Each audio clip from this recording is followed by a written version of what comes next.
అధ్యక్ష ఒకసారిగానే 1983కి వెళ్తే అధ్యక్ష ఆనాడు విశ్వవిఖ్యాత నట సార్వభౌమ స్వర్గీయ నందమూరి తారక రామారావు గారు ముఖ్యమంత్రి అయిన వెంటనే పటేల్ వారి వ్యవస్థ రద్దు చేసి పరిపాలన ప్రజల దగ్గర తీసుకెళ్లారు అధ్యక్ష. దాని తర్వాత చంద్రబాబు నాయుడు గారు పరిపాలనలో మీరు చూస్తే అధ్యక్ష ఆనాడు సింగపూర్కి వెళ్ళి మెరుగైన సేవలు ప్రజలకు ఎట్లా అందిస్తున్నారని చూస్తే సిటిజన్ సర్వీస్ సెంటర్ సింగపూర్ లో చూస్తారు అధ్యక్ష. అది మన రాష్ట్రానికి తీసుకురావాలని ఆనాడు ఈ సేవ పేరుతో ఒక సెంటర్ తీసుకొచ్చి ఏదైతే ఎలక్ట్రిసిటీ బిల్స్ పేమెంట్ నుంచి మొదలైందో అది అనేక సర్వీసెస్ ఇస్తూ పోయింది అధ్యక్ష. ఆ ఈ సేవ మళ్ళీ తిరిగి మీ సేవగా మారటం కూడా జరిగింది అధ్యక్ష.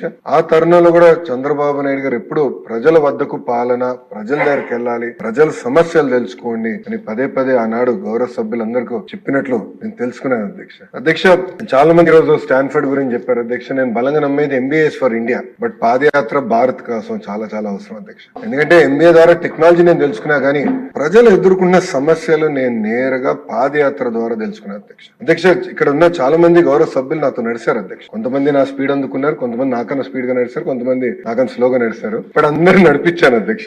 ఆ రోజు నేను ఏ ఊరికి వెళ్ళినా, ఏ గ్రామానికి వెళ్ళినా ప్రజలు కలిసినప్పుడు వాళ్ళు ఒకటే చెప్పారు, ఈ రోజు ప్రభుత్వం నుంచి ఏమైనా సేవలు తీసుకోవాలన్నా మేము ఆఫీస్ ముందర నుంచోవాలి, చేతులు కట్టుకోవాలి. ఈ రోజు బటన్ నొక్కితే ఒక సినిమా చూడగలుగుతున్నాం, బటన్ నొక్కితే నిత్యావసర సరుకులు ఇంటికి వస్తున్నాయి, బటన్ నొక్కితే ఏకంగా టాక్సీ బండి మా గ్రామానికి వస్తుంది. కానీ ప్రభుత్వ సేవలు ఎందుకు రావట్లేదని సూటిగా నాడు నన్ను ప్రశ్నిస్తాం జరిగింది అధ్యక్ష. అధ్యక్ష మనందరూ తెలిసిన విషయమే, సామాన్య ప్రజలు ప్రభుత్వ ఆఫీస్కి వెళ్ళాలని కోరుకోరు. అక్కడికి వెళ్తే ఎవరికైనా డబ్బులు ఇవ్వాలనో, లేదంటే గంటల తరబడి నుంచోవాలనో, లేదంటే ఒక రోజు వాళ్ళకి వస్తున్న జీతం పోతుందన్న బాధలో వాళ్ళు వెళ్తున్నారు తప్ప ఏదో వెళ్తే మెరుగైన సేవలు వస్తాయని అనుకోవట్లేదు అధ్యక్ష. అధ్యక్ష ఇంకో పక్కన చూస్తే అధ్యక్ష మా సొంత నియోజకవర్గం మంగళగిరి అధ్యక్ష మనకి ఎంపీటీసీ ఎన్నికలు జరిగినాయి. ఎక్కువ శాతం ఎంపీటీసీలో తెలుగుదేశం, జనసేన పార్టీ కలిసి ఆనాడు కైవసం చేసుకున్నాం అధ్యక్ష. ఆనాడు ఎంపీపీగా బీసీ మహిళా రిజర్వేషన్ వస్తే కావాలని మా చెల్లమ్మకి ఆనాడు సర్టిఫికెట్ ఇవ్వలేదు అధ్యక్ష. ఆనాటి శాసనసభ్యుడు ఉన్న వ్యక్తి కావాలని సర్టిఫికెట్ ఇవ్వలేదు అధ్యక్ష. ఆ రోజు నేను అనుకున్నా మార్పు తీసుకురావాలి వ్యవస్థకి. అంటే ఒక సర్టిఫికెట్ కోసం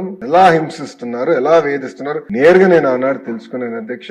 అక్కడి నుంచి మొదలైంది ఈ ఆలోచన అధ్యక్ష. అధ్యక్ష మీరు కూడా మొన్న చెప్పారు మంచి విద్య అందించాలి, డబ్బులు ధనవంతులకి, పేద కుటుంబాల పిల్లలకి నాణ్యమైన విద్య అంటే ఈక్వల్ గా ఉండాలి విద్య అని మీరు చెప్పారు. అది ప్రభుత్వం అందిస్తున్న సేవ అంటే సర్వీసెస్ లో కూడా అదే విధానం కొనసాగించాలి, నడిపించాల్సిన అవసరం ప్రభుత్వం పైన చాలా చాలా ఉంది అధ్యక్ష. అధ్యక్ష నేను మంచి పరిపాలన అంటే ఏంటనే దానిపైన చాలా ఆలోచించాను అధ్యక్ష. అప్పుడు నాకు అర్థమైంది ఏంటంటే విజిబుల్ గవర్నెన్స్, ఇన్విజిబుల్ గవర్నమెంట్. అంటే ప్రభుత్వం కంపడకూడదు కానీ పరిపాలన కంపడాలి. ఎక్కడ చూసినా పరిపాలన ప్రజల జోబులో ఉండాలనేది ఆనాడు ఆలోచించాను అధ్యక్ష. నేను బలంగా నమ్మేది ప్రజల రోజువారీ జీవితంలో ఒక పక్కన అధికారులు, ఇంకో పక్కన రాజకీయ నాయకులు ఉండకూడదు అధ్యక్ష. కరెంట్ బిల్లు మన పాత్ర ఏంటి, అంటే కాస్ట్ సర్టిఫికెట్ లో మన పాత్ర ఏంటి, బేసిక్ సర్వీసెస్ నేరుగా ప్రజలకి అందజేయాలి అన్న ఆలోచనతో మొదలైంది ఈ కార్యక్రమం అధ్యక్ష.